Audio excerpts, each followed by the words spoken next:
rusa del realismo, y también vamos a hablar de la narrativa del siglo XX, brevemente de las innovaciones técnicas, y nos concentraremos en una novela breve, pero muy densa, muy intensa, que es La Metamorfosis de Franz Kafka. Entonces, empecemos de una vez. Recuerdan ustedes que hasta la semana pasada hemos hablado del romanticismo, ¿no? Con la novela epistolar Las cuitas del joven Werther hemos visto características del romanticismo. Y el romanticismo es un movimiento que surge a fines del siglo XVIII, 1770 y tantos, ¿no? Por ejemplo, la primera versión de Werther es de 1774. ¿Qué caracteriza el romanticismo? Colocar énfasis sobre la subjetividad, las emociones, los sentimientos del enunciador y las posibilidades geniales del creador, ¿no? Del poeta, del escritor, del artista en general. Entonces, eso implica salirse de las normas que venían dadas por la Ilustración, por el neoclasicismo. Entonces, las obras románticas no tienen una moraleja, una enseñanza moral. No se guían por los criterios de la racionalidad, ¿no? Es más, se salen de las normas, crean personajes que van más allá de lo posible, ¿no? En la realidad, ¿no? Personajes fantásticos como vampiros o muertos vivos, o Frankenstein, ¿no? Este monstruo de Mary Shelley, que es así también extraordinario, fantástico, ¿no? O simplemente, y no tan simplemente, de manera muy impactante, como en el caso de Goethe, se propone hablar de las emociones, ¿no? Sustentando el amor como lo más importante, el más importante sentido de vida. Sin un amor correspondido no es posible vivir, no vale la pena vivir. El suicidio, por ende, es una situación que corresponde, ¿no?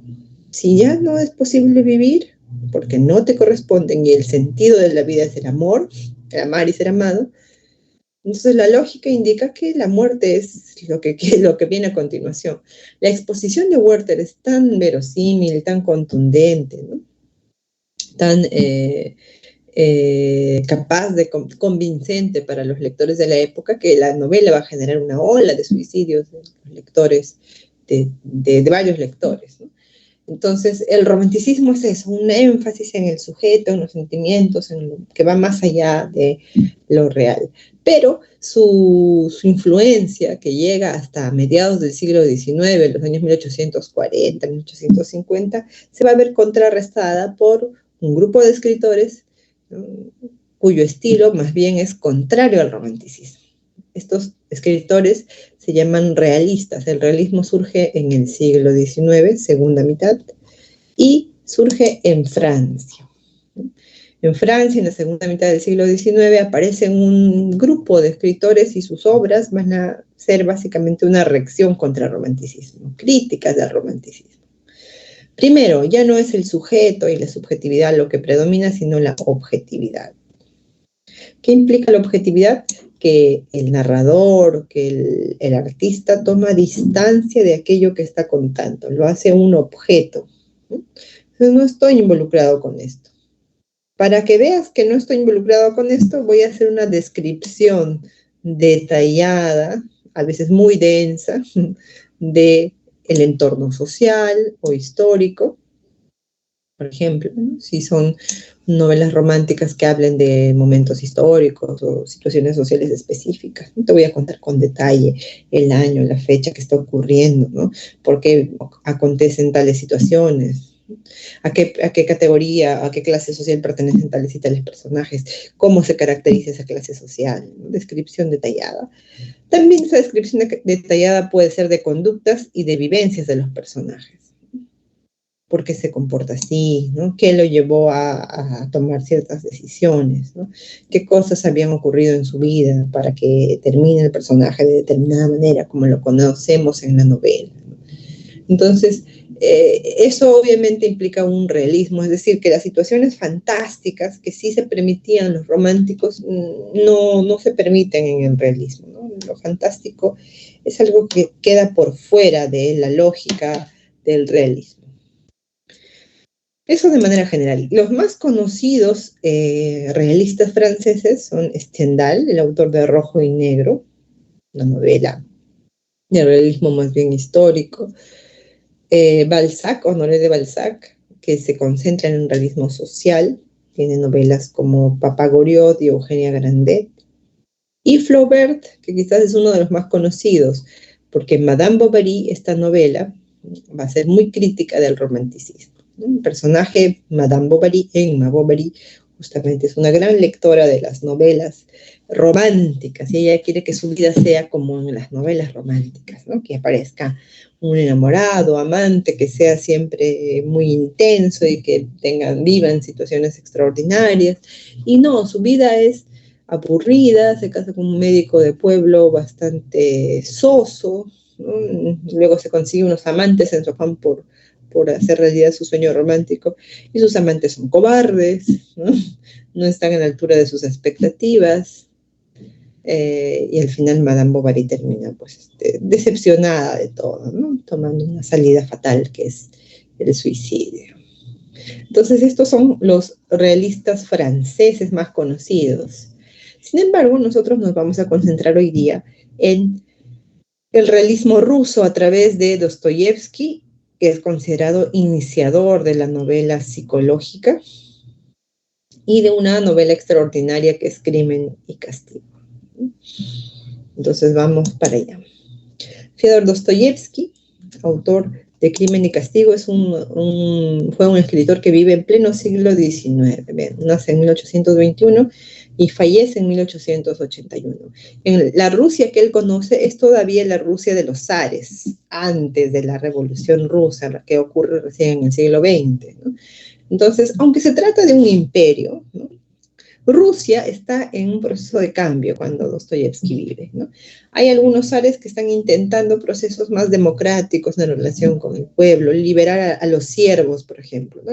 Ustedes recordarán por otros cursos que este vínculo feudal de vasallaje no es muy común en los distintos reinos e imperios. Entonces los vasallos no tienen propiedades, no son dueños de nada, trabajan para los grandes señores, ¿no? Tienen sus tierras, pero que no les pertenecen. El trabajo es aquello con lo que pagan el hecho de estar viviendo en esa tierra, ¿no? Entonces se trata de un sistema muy, muy explotador realmente, ¿no? Cuando los zares de la época de Dostoyevsky intentan hacer algunos cambios, lo que va a ocurrir es una pauperización de la sociedad rusa, ¿no? Bueno, se quita el vínculo de vasallaje, mucha gente queda libre, pero sin propiedades, sin trabajo, sin nadie que lo sustente. Y eso va a generar una gran migración a las principales ciudades como San Petersburgo, ¿no? San Petersburgo es la ciudad donde está ambientada la novela Crimen y Castigo. Y entonces San Petersburgo está llena de gente miserable en el amplio sentido de la palabra, miserable en el sentido económico, porque no tienen nada, están en la miseria, pero también porque son muchos de los personajes que aparecen en Crimen y Castigo, gente de mal vivir, de malos sentimientos, ¿no? Vulgares, realmente terribles, ¿no? Entonces es interesante cómo todo ese desasosiego que ocurre en el momento en que vive Dostoyevsky es bien representado, o de manera muy verosímil, muy realista, estamos hablando de realismo, en las novelas de Dostoyevsky, ¿no? Él tiene novelas como Crimen y Castigo, Los hermanos Karamazov y El jugador. Otras más, ¿no? Y otras más. Lo que es común a todas esas novelas, es decir, a la narrativa de Dostoyevsky, es lo siguiente, ¿no? Que el narrador hace un profundo análisis de los aspectos psicológicos, ¿no? Entonces, no es que los personajes cuenten en primera persona lo que les pasa, como hacía Werther, no, sino que Dostoyevsky hace uso de un narrador en tercera persona, que está por fuera de las historias, no es un personaje, no cuenta sobre sí mismo, y este narrador por fuera de las historias lo que va a hacer es conocer todo lo que ocurre dentro de la novela. Es un narrador omnisciente y externo. Eso le permite objetividad, distancia. Sí, y con esa objetividad y distancia, este narrador nos va a contar, nos va a dar cuenta del complicado mundo interior de los personajes, qué piensan, qué les pasa, qué sienten, cuál es su situación familiar, cuál es su situación económica, cuál es su situación emotiva, intelectual, ¿no? Ahora, se dice que la narrativa de Dostoyevsky tiende a lo dramático. Entendamos aquí dramático no como trágico o algo terrible, sino como relativo al género dramático. Y el género dramático se caracteriza por el diálogo y el movimiento. Esta tendencia hacia lo dramático implica que Dostoyevsky usa mucho diálogo en sus novelas. En Crimen y Castigo, por ejemplo, los personajes conversan bastante, ¿no? Da paso al diálogo. Eso significa tendencia a lo dramático. ¿Qué más? Presenta preocupaciones morales y religiosas, esto tiene que ver con la temática de las novelas, y las preocupaciones religiosas son siempre tormentosas, ¿no? Los personajes que se cuestionan sus creencias, creer o no creer y por qué, ¿no? La decepción en relación con la religión, por ejemplo, es también una constante en las novelas de Dostoyevsky, ¿no? Y no solo la religión, sino la cuestión moral, ¿no? De lo bueno, de lo correcto, socialmente, ¿no? Correcto. Más allá de lo religioso, también está puesta en cuestión en sus novelas, ¿no? Todo esto, todas esas características, les decía, son no solo de Crimen y Castigo, sino de las novelas de Dostoyevsky, o sea, del narrador de Dostoyevsky, ¿no? Vamos a verlas, sin embargo, todas ellas también en Crimen y Castigo. Diga, sí,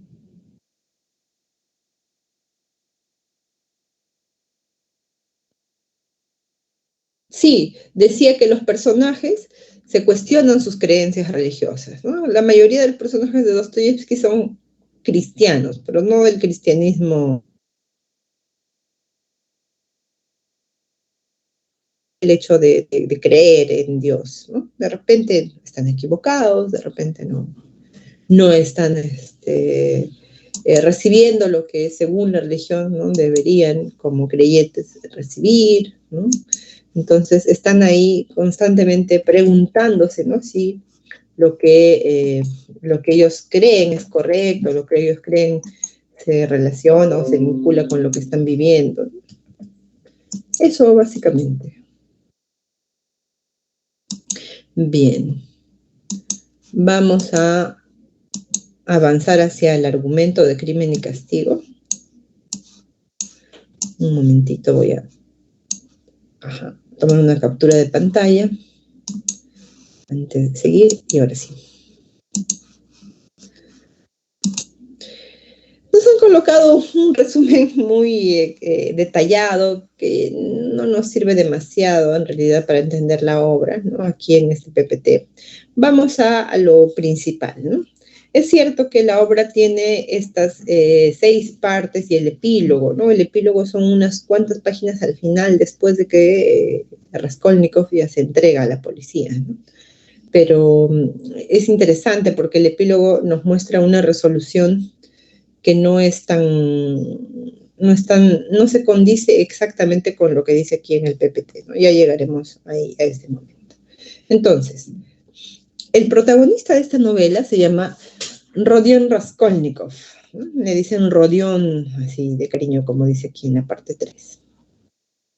Es un muchacho joven, estudiante de leyes en la ciudad de San Petersburgo, pero es muy pobre, ¿no? Es tan pobre que no puede continuar sus estudios en la universidad, no tiene cómo pagar los estudios universitarios, eh, vive en un cuarto de pensión, un cuarto muy pequeño, debe el alquiler de este cuarto ya varios meses, es tan pobre que ni siquiera tiene para comer, ¿no? Está, de hecho, en ayunas varios días porque no tiene dinero.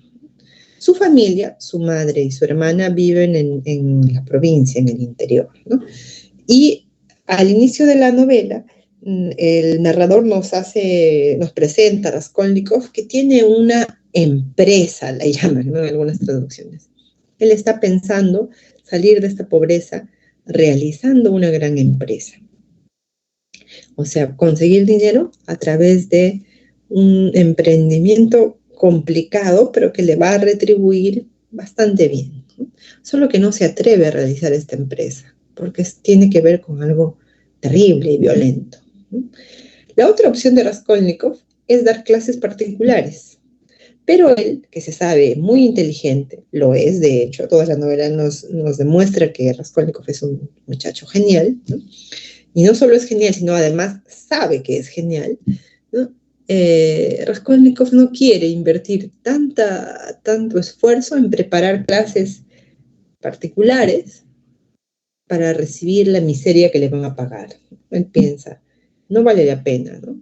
Invertir todo ese esfuerzo en preparar clases para los cuantos centavos que le van a pagar. Él no quiere eso, ¿no? Es muy orgulloso y no lo va a hacer. Está más bien pensando en esta otra empresa terrible, ¿no? A la cual no se anima.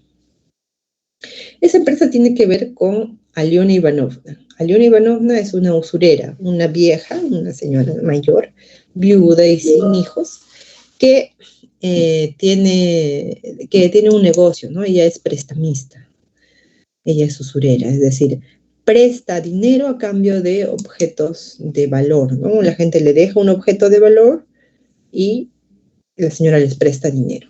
¿Cómo gana? Gana cuando le devuelven el dinero con intereses, cobra altos intereses, presta muy poquito y cobra muy caros intereses, se aprovecha de los demás. Y Raskolnikov la conoce, ya le ha dejado en prenda varias cosas, ¿no? Y también sabe que es una mujer bastante despreciable, ¿no?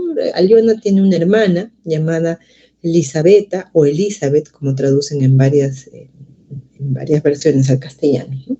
Esta hermana de Aliona es una mujer que parece tener un cierto retardo mental. Entonces Aliona la trata como una empleada, ¿no? Porque le manda a hacer varias cosas, pero además la maltrata, ¿no? Le grita, la trata con insultos, ¿no? Es realmente mala con el único pariente que tiene. En esta primera parte de la novela también encontramos a un Raskolnikov que todavía no se anima, ¿no? a realizar su empresa, y que en uno de sus paseos entra a una taberna, ¿no? Paseos por San Petersburgo, ¿no? Para tratar de disipar su mente que siempre está pensando y pensando, ¿no? Entra a una taberna y conoce a un borracho. Este borracho se llama Marmeladov, ¿no? Y Marmeladov le cuenta toda su historia. Raskolnikov no tiene interés, pero Marmeladov, que está borracho, se sienta junto a él y le cuenta que él es alcohólico, que tiene una esposa tuberculosa, muy enferma, con varios hijos pequeños, que él no puede mantener porque cada vez que consigue dinero lo gasta en el alcohol. Tiene Marmeladov una hija mayor de un primer matrimonio llamada Sonia. Sonia se ha visto obligada por la madrastra, ¿no? A prostituirse para poder alimentar a sus hermanitos, a sus hermanos menores, ¿no? ¿Por qué? Porque en la sociedad que describe la novela Crimen y Castigo no hay trabajo, no hay posibilidades de emprendimiento, de surgimiento. Es una sociedad sumamente pobre, ¿no?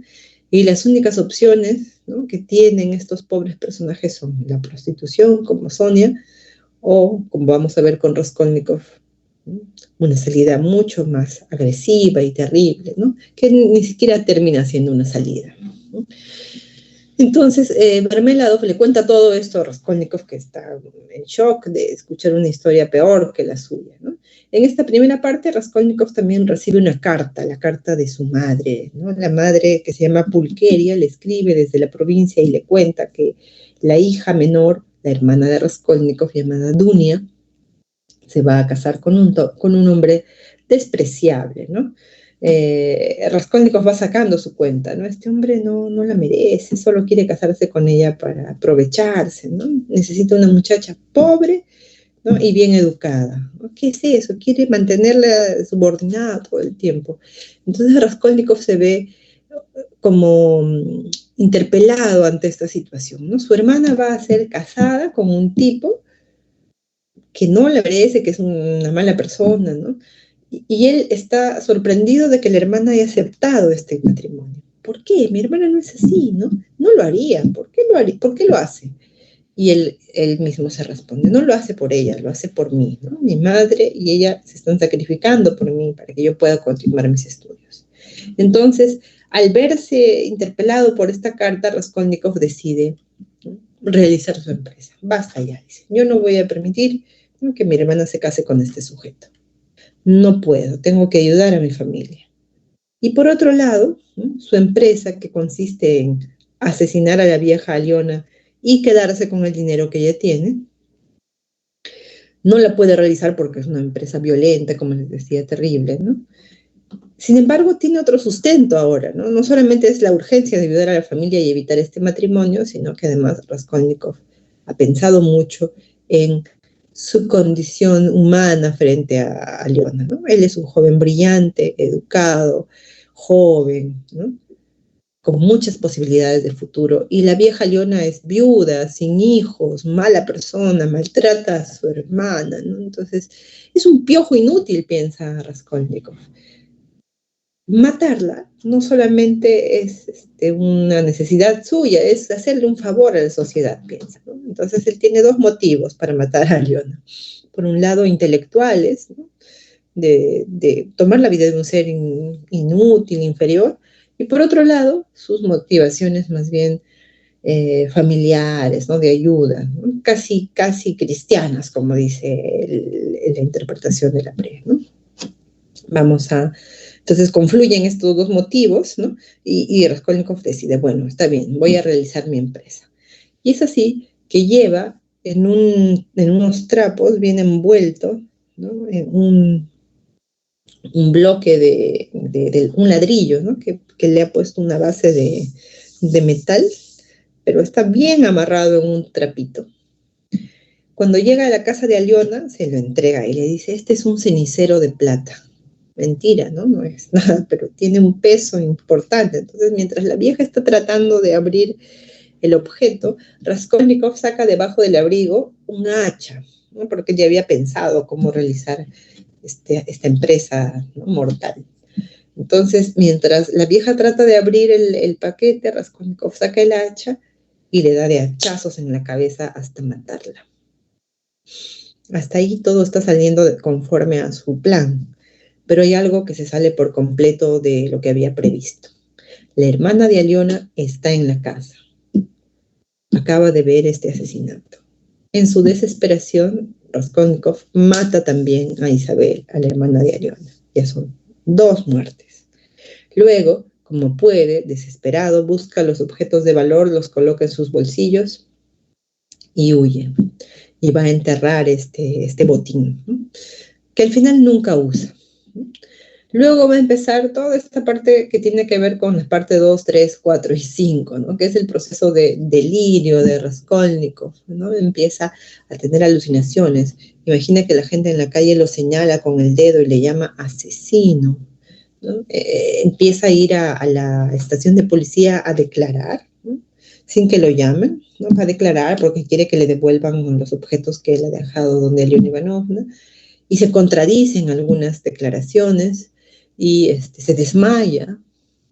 Además, en el proceso comienza una investigación a cargo del juez Porfirio Petrovich, ¿no?, que es el pariente de un amigo muy cercano de Raskolnikov, el amigo se llama Razumikin. Y este juez empieza a observar la conducta errática de Raskolnikov, ¿no?, y sospecha de él, aunque nunca llega a tener pruebas, ¿no?, sobre Raskolnikov. Y Raskolnikov, que se quiere dar de muy astuto, de muy inteligente, le va soltando como informaciones ambiguas al juez Petrovich, ¿no? Le va diciendo, este caso es curioso, ¿no? No parece ser un asesinato de un hombre, un ladrón cualquiera, ¿no? Le parece que el asesino ha pensado bastante bien, ¿no?, su manera de actuar, ¿no?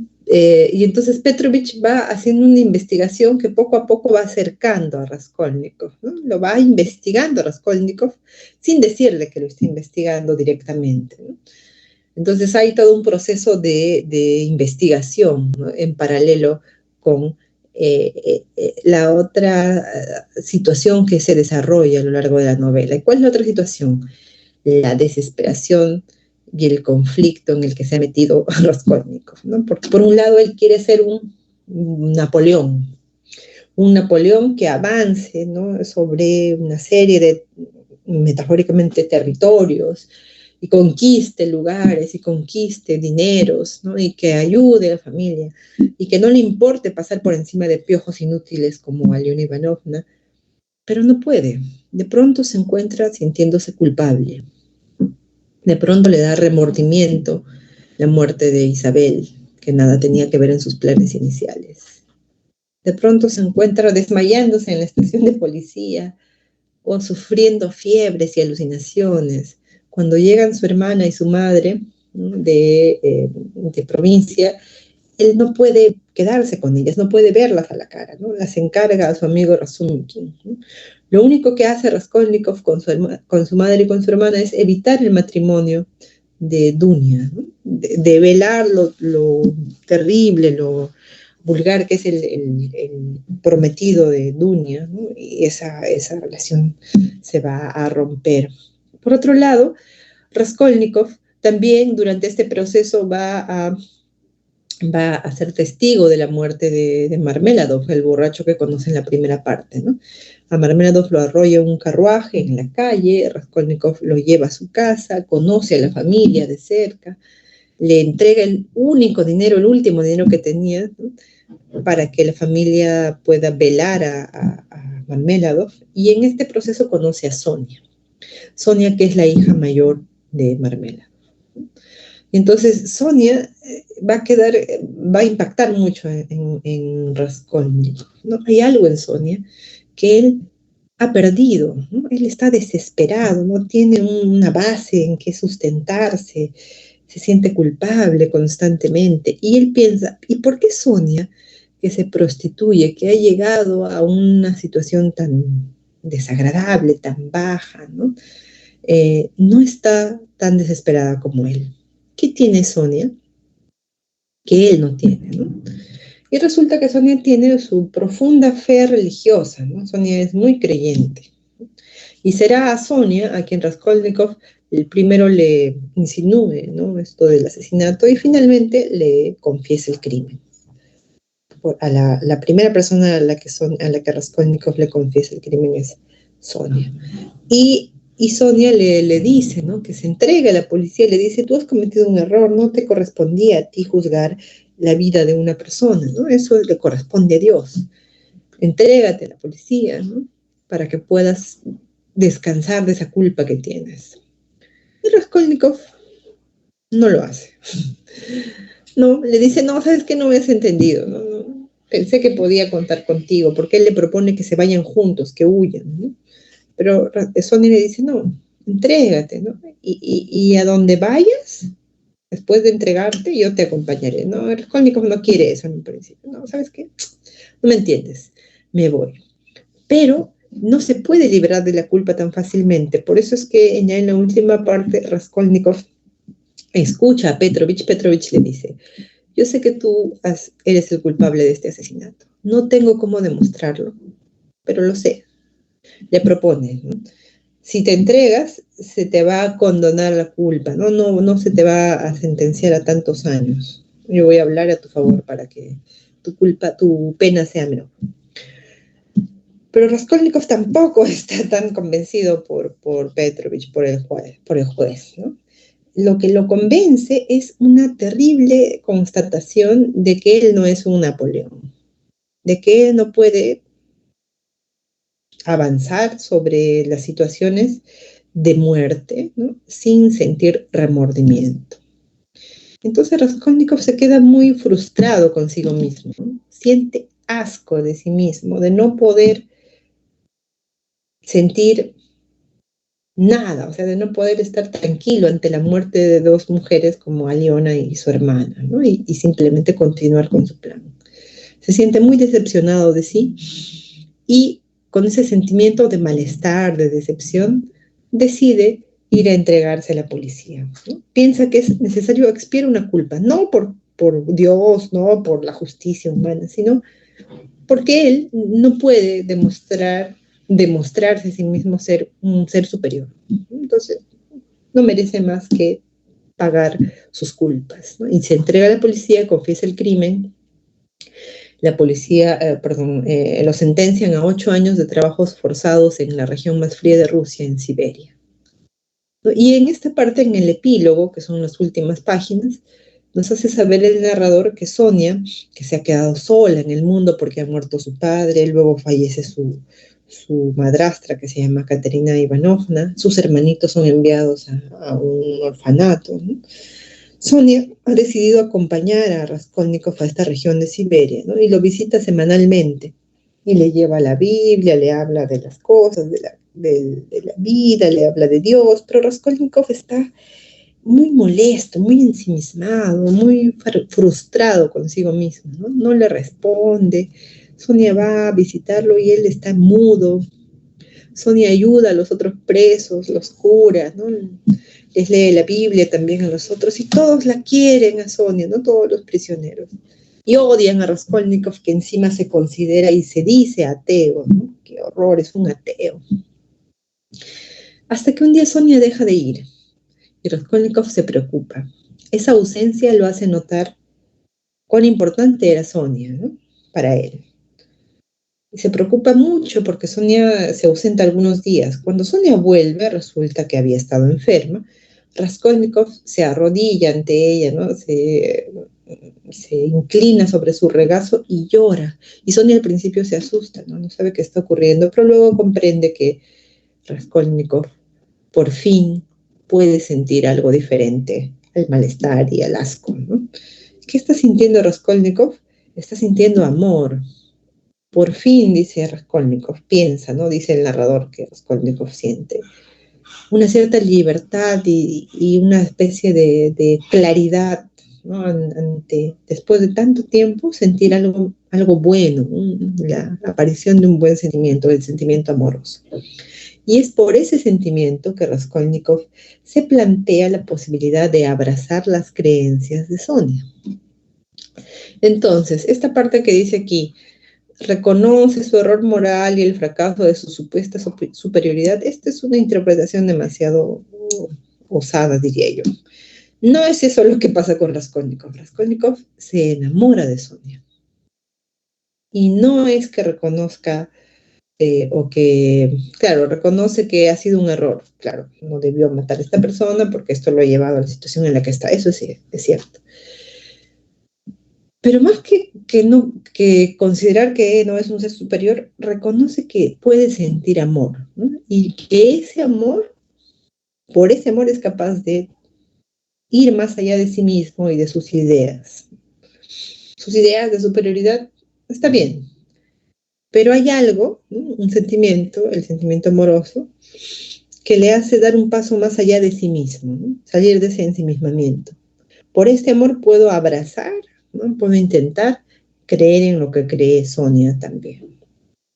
Entonces, de ahí que se diga, ¿no? Entre los temas secundarios, que el amor es un factor de regeneración moral. Es el amor lo que mueve a Raskolnikov a tomar esta decisión de, bueno, ya basta de mis ideas, ¿no? Intelectuales, voy hacia las creencias de mi amada, ¿no? Otro tema secundario es la culpa que atormenta a Raskolnikov a lo largo de toda la novela. Y un tema que es secundario, pero que es la base de todo lo que ocurre en esta novela, es la pobreza y los problemas sociales, ¿no? Nos presentan una Rusia tan miserable, como les decía al inicio, que los personajes están obligados, prácticamente empujados a la situación de desgracia, ¿no? De muerte, de prostitución. Entonces, ¿cuál es el tema principal? El conflicto. Hay un conflicto ético, ¿no? De valores. ¿Cuáles son los valores que están en contraposición? Por un lado, los valores cristianos humanitarios, de ayuda al prójimo, de ayuda a la familia, esta moral humanitaria, y por otro lado la moral antihumanitaria intelectual, ¿no? Estas ideas más bien teóricas, más bien las lecturas que le dicen a Raskolnikov que él es un muchacho, un ser superior a Liona sobre todo, ¿no? Y que puede tomar su vida, ¿no? Tiene derecho a tomar la vida de otro ser humano. Entonces, estas dos ideas, estas dos morales, ¿no? Dos formas de valorar, ¿no? Entran en conflicto. Y eso es lo que la novela desarrolla a lo largo del argumento. El conflicto ético entre una moral humanitaria o cristiana, y una moral antihumanitaria o intelectual. En la parte de interpretación pueden encontrar lo siguiente, ¿no? La novela puede leerse a dos niveles. A un nivel superficial del relato tenemos una trama policial, es decir, un crimen, una investigación a cargo de Petrovich y una resolución del crimen con castigo incluido, ¿no? El culpable se entrega y lo sentencian a la cárcel. Trama policial. Pero además la novela tiene a nivel más profundo una trama psicológica, ¿no? Se trata de un conflicto interno del personaje que se cree superior, ¿no? Comete el crimen del asesinato y siente culpa, ¿no? Ese es su terrible castigo. Su crimen es considerarse un sujeto superior, su castigo es la culpa horrible que lo persigue y que no lo deja vivir, sino es hasta que otro sentimiento reemplaza sus ideas, ni siquiera las reemplaza, no se impone sobre sus ideas iniciales de superioridad, ¿no? Hasta que el amor lo saca por fin de ese ensimismamiento terrible, ¿no? En el que ha llegado conflictuado.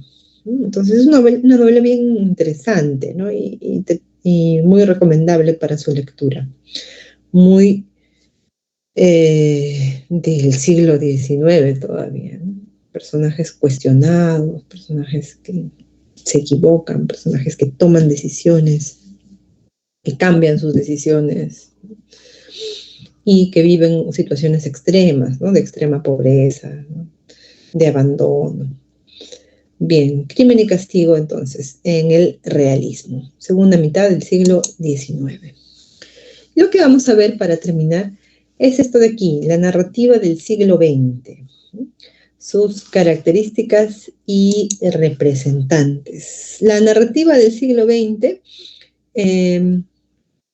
es una narrativa ya mucho más diversa, ¿no? Tienen aquí algunos representantes. Por ejemplo, en la generación perdida norteamericana estaban Hemingway y William Faulkner, ¿no? Ernest Hemingway, Faulkner y otros escritores más norteamericanos se van a vivir a Europa entre las dos guerras, ¿no? Entre la Primera y la Segunda Guerra Mundial, y allá en Europa se juntan con los vanguardistas, ¿no? que están así en un proceso de alza, de auge, ¿no? Y escriben una serie de novelas muy interesantes, también muy experimentales, ¿no? Hemingway es autor del Viejo y el Mar, William Faulkner del Ruido y la Furia, o El Sonido y la Furia, por ejemplo. Ellos son norteamericanos. También está el europeo Marcel Proust, el autor de En busca del tiempo perdido. Vamos a ver nosotros a Franz Kafka, el autor de La Metamorfosis. Y de esta narrativa contemporánea también es, por ejemplo, James Joyce, un autor irlandés, ¿no? Escritor de la novela Ulises. Todas estas novelas mencionadas aquí son completamente distintas entre sí, propuestas diferentes una de la otra, con técnicas narrativas, ¿no? Muy interesantes y también muy diversas entre sí. ¿Por qué la narrativa del siglo XX es tan variada, tan diversa? Bueno, eso ocurre porque tenemos una visión más universal e histórica del hombre. Es cierto que en el siglo pasado no había internet todavía, ¿no? Menos a inicios del siglo, ¿no? Perdón, en el siglo pasado comienza el internet a difundirse, pero no a inicios de siglo, que es de la época en la que estamos hablando, ¿no? A inicios del siglo XX tienen otras tecnologías que son muy importantes para esa época. ¿Cuáles? El telégrafo, el teléfono y el cine. Entonces, el cine que permite narrar historias con imágenes en movimiento, permite también conocer otras formas, ¿no? Visualmente, otras formas culturales. Uno puede llevar una filmación de la China hacia Inglaterra y entonces los ingleses pueden ver cómo es la vestimenta de esta gente oriental, tan distinta, tan rara, tan diferente. Hay entonces una apertura, un momento de globalización previo, obviamente, a todo lo que va a generar la llegada del Internet. Bueno, entonces hay una visión histórica y universal del hombre. Las temáticas de las novelas y de los cuentos, o sea, de la narrativa contemporánea, son múltiples, ¿no? Las novelas y cuentos tratan diversos temas. Pueden ser históricos, sociales, psicológicos, cotidianos, políticos, románticos, de distinta índole, ¿no? Y también lo muy interesante y lo muy novedoso de esta época contemporánea son las innovaciones técnicas. Hasta ahora no nos hemos detenido en las innovaciones técnicas porque la narrativa se contaba o era muy tradicional. ¿Cómo es una narrativa tradicional? Generalmente un solo narrador que lo sabe todo y que está por fuera de la historia. El narrador en tercera persona llamado omnisciente, como el narrador de Crimen y Castigo. Eh, entonces tenemos un solo punto de vista narrativo, ¿no? El que nos da el narrador. ¿Qué más? Los procedimientos narrativos son los clásicos. La narración, describes algo, cuentas algo y das paso a los personajes que dialogan, conversan entre ellos, como hace, por ejemplo, Dostoyevsky, ¿no? Bastantes diálogos. Esos son procedimientos narrativos. Cuentas, describes y das paso al diálogo. ¿Qué otra cosa te puede servir para narrar? Podría servir, aunque es más bien una técnica del teatro, el monólogo. ¿Cómo es el monólogo teatral? Como hacía, por ejemplo, Shakespeare con Romeo y Julieta, ¿no? Julieta sale al balcón y empieza a hablar con la luna. Pero como es un monólogo teatral, implica que el personaje, que el actor, la actriz, tiene que enunciar en voz alta lo que está pensando para que el espectador pueda enterarse de lo que está pensando, ¿no? Entonces, uno como espectador ahí escucha a la actriz que hace de Julieta hablar de la luna y quejarse de que Romeo era un montesco. Esa forma, este procedimiento, ¿no?, narrativo de exteriorizar lo que se está pensando, va a ser tomado por James Joyce, el autor de Ulises, y reflejado o tratado de reflejar en la narrativa, en la novela, en el cuento, en la novela, ¿no? ¿Cómo así? Resulta que uno abre la novela, ¿no?, Ulises, y encuentra una serie de oraciones que no tienen puntos, que no tienen comas, no parecen, uno no sabe dónde inicia una idea y dónde acaba otra. ¿Qué estamos leyendo? ¿Al narrador? No. ¿Un diálogo? Tampoco. Estamos leyendo el pensamiento del personaje que fluye. Es como si nos hubiéramos metido a la cabeza los pensamientos del personaje, nosotros los lectores, ¿no? Y vemos cómo fluye ese pensamiento. A esa técnica se llama monólogo interior y es un procedimiento nuevo de la narrativa contemporánea, el monólogo interior. Y en los planos temporales, ¿no?, lo que vamos a ver es que el estilo clásico de contar secuencialmente, ¿no?, presentación, nudo, desenlace, de principio a fin, y siguiendo una línea, ¿no?, la línea del personaje protagonista, eso también va a cambiar, ¿no? Entonces, ¿qué tenemos? Tenemos historias que comienzan a la mitad y que se remiten al pasado a través de flashback, o que se adelantan varios años hacia el futuro a través de elipsis, o que, qué sé yo, cambian de personaje narrador, ¿no?, porque ya el narrador omnisciente va a ser desplazado. Entonces ya no hay un solo punto de vista, pueden ser más personajes los que narren, o más voces narrativas que pueden incluir los personajes. Entonces eso implica más de una línea narrativa, ¿no? Se quiebra el orden lógico y cronológico.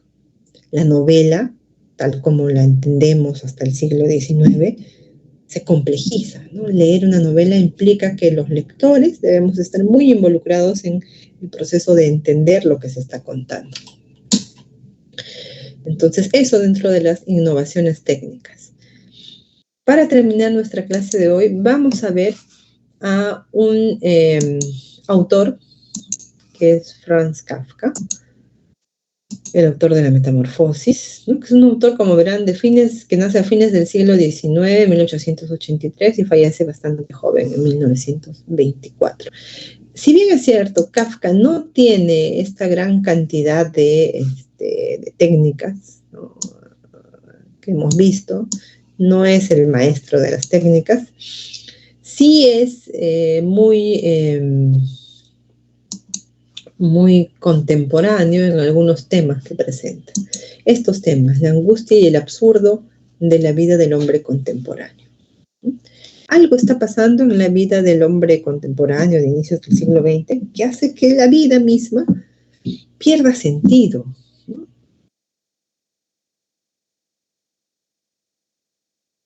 Es una vida de un ser humano. Esta vida simplemente no tiene mayor sentido, ¿no? ¿Qué pasa en la metamorfosis? Vamos directamente aquí.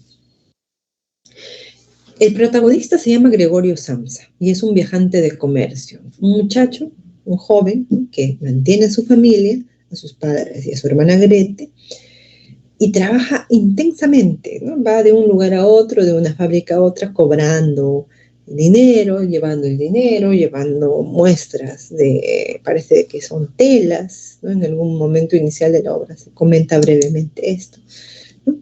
Y no tiene tiempo ni para desayunar tranquilamente, ni para almorzar con amigos, ni para sentarse a conversar. Siempre está constantemente trabajando. Toma el primer tren de la mañana, de la madrugada, y regresa muy tarde en la noche solo a descansar. Al inicio de la novela, Gregorio está reflexionando sobre este trabajo suyo tan intenso y se da cuenta que le quedan entre 5 y 6 años de trabajo a ese ritmo solo para pagar las deudas de la familia. Entonces, desde ahí empezamos con una situación que es anormal, ¿no? Así no debería ser la vida, ¿no? Uno no debería vivir solo para trabajar o para pagar deudas, ¿no? ¿Dónde queda la parte humana de, por ejemplo, lo más básico, comer con tranquilidad? No puede hacerlo el pobre Gregorio Samsa. Su trabajo es una tortura, es inhumano. Y tan inhumano es el trabajo que a los pocos segundos de estar reflexionando, Gregorio Samsa se da cuenta que no puede levantarse de la cama. Su espalda ya no es espalda, es una caparazón. Le han salido patas en vez de brazos y piernas. Y tiene antenas, es un insecto, ya no tiene voz humana. Cuando por fin, después de muchos intentos, logra abrir con sus patas la puerta de su cuarto, sus padres quedan horrorizados ante la imagen de un gran insecto. Lo encierran en el cuarto. Los empleadores de Samsa envían a un encargado a verificar qué está pasando con Gregorio, que nunca ha faltado, que nunca ha llegado tarde. Y el empleador, al ver a Gregorio convertido en un insecto, se horroriza, se va de la casa desesperado, pero antes de irse, reacciona ante el absurdo, ¿no?, de su sistema laboral y lo despide. Por si acaso dice que Gregorio está despedido. Está despidiendo al insecto. No le preocupa la situación tan anormal, tan fantástica que estaba él observando. No le preocupa la situación de la familia, ¿no? Él tiene que cumplir con su asunto laboral y despedir a este empleado que ya no sirve, que ya no es productivo. Entonces la obra nos está presentando un régimen laboral que es terriblemente explotador, que solamente se basa en la productividad del empleado o que es lo único que valora del empleado, ¿no? Y que una vez que el empleado sale de esa función, ya no sirve. La familia va a tener que empezar a trabajar, ¿no? La única que se apiada un poco de Gregorio al inicio es la hermana Grete, que le lleva comida para ver que coma, ¿no? Ahora el insecto ya no come lo mismo de antes, come comida en descomposición y Grete le lleva su comida así descompuesta, ¿sí? Pero ella también se va a cansar. Un día Grete se olvida la puerta del cuarto de Gregorio entreabierta y el insecto sale porque tiene tristeza, ¿no?, de que nadie lo vaya a visitar. La madre lo ve acercarse hacia ella, ¿no? Tremendo insecto gigantesco. Y la madre se desmaya de horror. Gregorio corre desesperado de un lado a otro sin saber qué hacer y en ese momento llega el padre.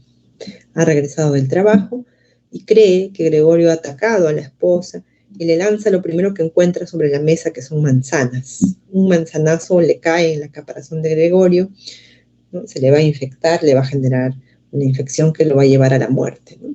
Un día antes de morir, una noche antes de morir, Gregorio escucha que su querida hermana Grete les está diciendo a sus padres que esa cosa que está en el cuarto de Gregorio ya no es Gregorio, que hay que liberarse de él, que hay que deshacerse de él.